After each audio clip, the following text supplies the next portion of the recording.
Class 11 बटा next हम आज रोलिंग फ्रिक्शन पढ़ेंगे।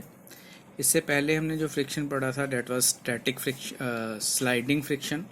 स्लाइडिंग फ्रिक्शन का मतलब हो गया अगर एक ऑब्जेक्ट जो है दूसरे ऑब्जेक्ट के ऊपर स्लाइड करता है तो उस सिचुएशन में जो फ्रिक्शन होता है that is called sliding friction. But अगर एक ऑब्जेक्ट के ऊपर, एक सरफेस के ऊपर दूसरा सरफेस या दूसरा ऑब्जेक्ट स्लाइड करने की रोल करने की कोशिश करता है तो उस टाइम पर जो फ्रिक्शन एग्जिस्ट करता है उसको हम बोलते हैं रोलिंग फ्रिक्शन। एग्जांपल ले सकते हो, जैसे कोई आपके पास टायर है, गाड़ी है, उसका जो व्हील है रोड के ऊपर अगर मूव कर रहा है, रोटेट कर रहा है, तो ऐसी सिचुएशन में भी फ्रिक्शन एग्जिस्ट करता है और उस टाइम पर जो फ्रिक्शन होता है उस फ्रिक्शन को हम बोलते हैं रोलिंग फ्रिक्शन। तो डेफिनेशन की अगर हम बात करेंगे तो rolling friction is the friction which exist or come into play when one object try to roll over the another surface। अगर एक सरफेस के ऊपर दूसरा ऑब्जेक्ट जो है रोल करने की कोशिश करता है तो ऐसी सिचुएशन में जो फ्रिक्शन होगा that is called rolling friction. तो कोएफिशिएंट ऑफ फ्रिक्शन यहाँ पर जो होगा उसका भी हम नाम थोड़ा सा यहाँ पर चेंज होगा। तो कोएफिशिएंट ऑफ रोलिंग फ्रिक्शन बोलेंगे उसको। पहले हम coefficient of limiting friction, limiting static friction बोलते थे, तो यहाँ पर रोलिंग फ्रिक्शन हो गया। और रोलिंग फ्रिक्शन जो है वो बहुत कम होता है। कोएफिशिएंट ऑफ रोलिंग फ्रिक्शन जो है स्लाइडिंग फ्रिक्शन के कंपेयर में बहुत ज़्यादा कम होता है। यही कारण है कि आप ऑब्ज़र्व करते हो कि अगर कोई सरफेस, जैसे आप बेसिकली आप कह सकते हो कि हम गाड़ियों के टायर ही क्यों लगाते हैं, हम सिंपली उसको स्लाइड करके क्यों नहीं ले जाते, क्योंकि रोल जब हम करते हैं तो इस टाइम पर जो फ्रिक्शन एग्जिस्ट करता है उसकी वैल्यू बहुत बहुत कम होती है as compare to sliding friction. Cause of sliding friction हमने पढ़ा था, सिमिलरली यहाँ पर कॉज ऑफ रोलिंग फ्रिक्शन भी है। तो कॉज ऑफ रोलिंग फ्रिक्शन जो है इस डायग्राम से आप देख सकते हो, बड़ा सिंपल सा कॉज है इसका, कि जब भी किसी सरफेस के ऊपर एक टायर कह सकते हो वो या व्हील जो है वो घूमता है, तो घूमने के टाइम उसके वज़न की वजह से एक यहाँ पर नीचे डिप्रेशन सा क्रिएट हो जाएगा, थोड़ा सा खड्डा कह सकते हो बन सकता है उसके नीचे सरफेस के ऊपर।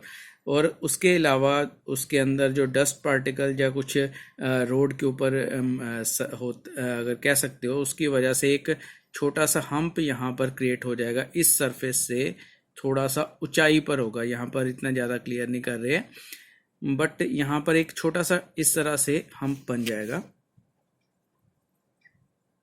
इस तरह से कह सकते हो।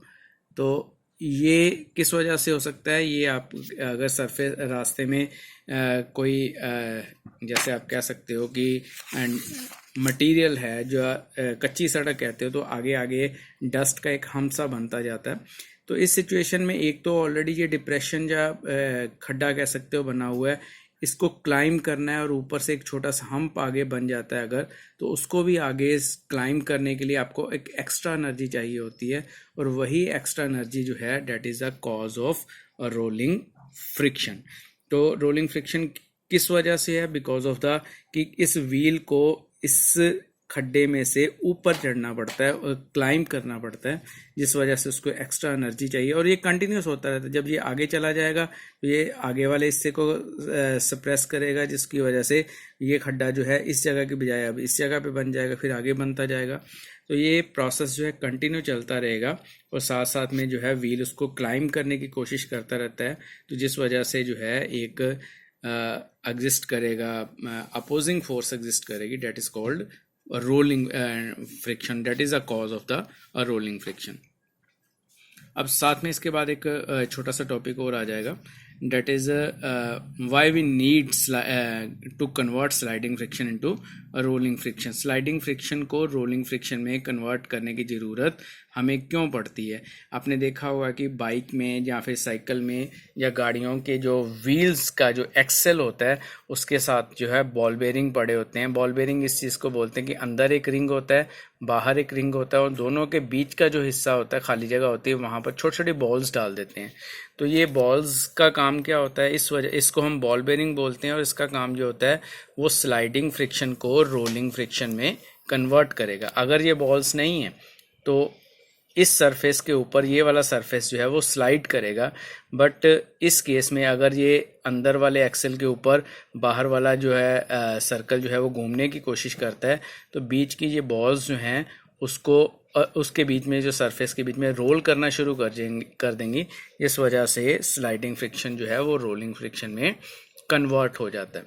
अब कॉज क्या है या नीड क्या है स्लाइडिंग फ्रिक्शन में कन्वर्ट करने की, वो मैं ऑलरेडी पहले जैसे आपको बता चुका हूँ कि स्लाइडिंग फ्रिक्शन के कंपेयर में रोलिंग फ्रिक्शन बहुत कम होता है, जिसकी वजह से हम कन्वर्ट करते हैं फ्रिक्शन को कम करने के लिए हम स्लाइडिंग फ्रिक्शन को रोलिंग फ्रिक्शन में कन्वर्ट करते हैं। सिंपल इसकी दूसरी एग्जांपल भी ले सकते हो आप। आपके अगर शूज़ हैं तो और आप शूज़ के साथ अगर स्लाइड करना की कोशिश करते हो सरफेस के ऊपर तो थोड़ा डिफ़िकल्ट होता है। यही काम अगर आप स्केट्स के साथ करना है, स्केट्स के बीच में क्या होता है, व्हील लगे होते हैं, तो व्हील के साथ आपको जो है आगे स्लाइड करना जो है कंपैरेटिवली ईजी हो जाता है सिंपल शूज़ के कंपेयर में। तो वही यहाँ पर भी एग्जांपल है कि रोलिंग इज जो केस है उसमें आपको फ्रिक्शन कम होने की वजह से एनर्जी कम लगेगी और स्लाइड करना जब आगे मूव करना जो है वो थोड़ा सा इजी हो जाता है।